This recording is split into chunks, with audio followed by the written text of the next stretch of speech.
बृहत गरुड़ पुराण की जय। 150 अध्याय नीति सारे। सुतमुनि कहिलेन ए महर्षिगण अर्थ यारे नीति शास्त्र करिब कीर्तन। ए पवित्र शास्त्र जेबा श्रवण करए ताहार हइबे हित नाइक संशये। इहा हইতে ইহকালে आयु বৃদ্ধি হয় আরে পরকালে লাভে স্বর্গাদি নিশ্চয়। যেই জনে সিদ্ধি বাঞ্ছা করে আপনারে সদা সাধু সঙ্গ করা উচিত তাহারে। অসাধু সহিত যেবা করে সবাসে ইহ পরলোকে তারে হয় সর্বনাশে। কবু না হেরিবে দুষ্ট জনের বদন দুষ্ট সহ না করিবে কথোপকথনে। যে মানব হয় শত্রু পক্ষের আশ্রিত প্রণয় না করিবে কে তাহার সহিত। দুষ্ট স্ত্রীর করে যদি বরণ পোষণ দুষ্ট অনুকূলে কার্য করিলে সাধনে। মূর্খ প্রতি উপদেশে প্রদান করয় পণ্ডিত ব্যক্তি তাতে অধগামী হয়। হে মহর্ষিগণে মূর্খ হইলে ব্রাহ্মণে যুদ্ধ পরামুখে যদি হয় ক্ষত্রকণে।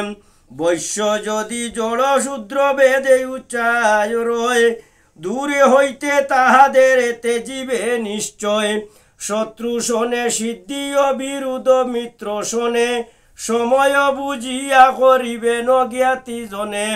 পণ্ডিত সুজন কার্য কারণ আশ্রয়ে খাল কেবে করিবেন বিচারি সময়ে। সকলকে পরিণত বর্ধমানে আরে সংহার করিয়ে কালে অন্যতা না তারে। সংসারে সকল জীবে হইলে অনিদ্রিত খালে কিন্তু সর্বদাই তাকে জাগরিত। অতএব সে কালে করিতে অতিক্রমে কোন জনে কখনো না হইবে সক্ষমে। খালেতে সন্তান বৃদ্ধি গর্বের ভিতরে খালি সবার বল বীর্য বৃদ্ধি করে। সেই কালে সকলের করিছে সৃজন আবারও কালি করে সবার নিধনে। অতীব দুর্লক্ষ হয়ে সে কালের গতি আরে সে কালের দুই প্রকার প্রকৃতি। কোন স্থানে স্থূল সূক্ষ্ম রূপেতে কোথায় সঞ্চারিত হইতেছে সেখালে সদায়। এই নীতি সারদেব গুরু বৃহস্পতি উপদেশে করিলেন দেবেরাজে প্রতি। তাহাতে বাসব মহাজ্ঞান লাভে করে আদিবৈত্য লবিলেন অমর নগরে। সহবাসে করে যে বাই উত্তমের শোনে পণ্ডিত সহিত তাকে কথোপকথনে। অলুব্ধ জনের সহমিত্র ভাবে রয় কখনই অবসন্ন সেজন না হয়। পর স্ত্রীর সহিত করিলে পরিহাসে পরদারে গমনেতে হয় সর্বনাশে। শত্রুহিত হারি হয়ে যদ্যপি কখন তাহাকেই বন্ধুরূপে করিবে গণনে। অনিষ্টাচারণ যদি কোনো বন্ধু করে সেজনকে শত্রুরূপে জানিবে অন্তরে। শরীর সম্ভূত ব্যাধি মানবের অরি বনজাত ঔষধ নরে রহিত হারে। বন্ধু তিনি যেবা করে হিতয়াচরণে পিতা তিনি যেবা করে বরণ পোষণে। বিশ্বাস বাজন ব্যক্তি মিত্র সবিশেষে জীবিকা নির্বাহ যথা যে সেই নিজ দেশে। যেই জনে বশীভূত হয়ে আপনার সেজন প্রকৃত বৃত্ত এই বাক্য তা সারে। যাহা অঙ্কুরিত হয়ে তা প্রকৃত বীজে প্রিয় বাক্য কয়ে যে বা সেই বাই জানি যে। গুণে বানে অধার্মিক হয়ে যে ইজন অবশ্য তাহার হয়ে সার্থক জীবনে। গুণহীনে অধার্মিক যেই জনে হয় নিষ্ফল জীবন তারে নাইক সংশয়।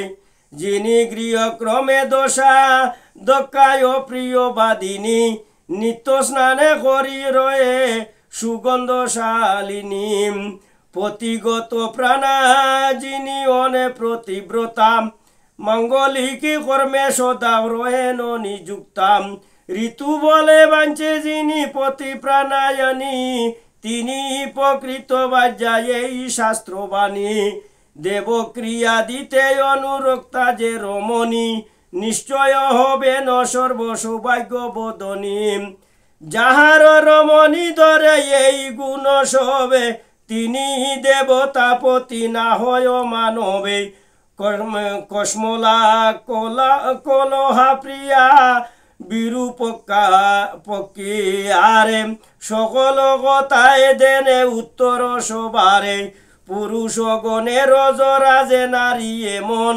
বার্ধক্য ব্যবস্থা জরা না হয় তেমন যে বার্যা কুক্রিয়া সক্তা অন্যের আশ্রিতাম পর গৃহ বিলাসিনী জরা নামে খ্যাতাম গুণবানে পতিরয় অনুগামী বাজ্যাম অল্পে পরিতুষ্টা প্রিয়া নামে হয়ে বাজ্যাম বার্যা যদি তুষ্টা মিত্র যদি ছোট হয় আরে বৃত্ত উত্তরায়কে যদি হয় এই রূপী গৃহতিয়া করিয়া সত্তরে সর্পসহ বাসে করা হয় শ্রেয়স করে দুর্জন সংসর্গ সদা করিবে বর্জন পুণ্য সঞ্চয়েতে মনে দিবে অনুকনে জগতের অনিত্যা স্মরণে রাখিবে সর্বদাই সাধু সঙ্গে প্রবৃত্ত রহিবে সর্পিণী হইতে অদি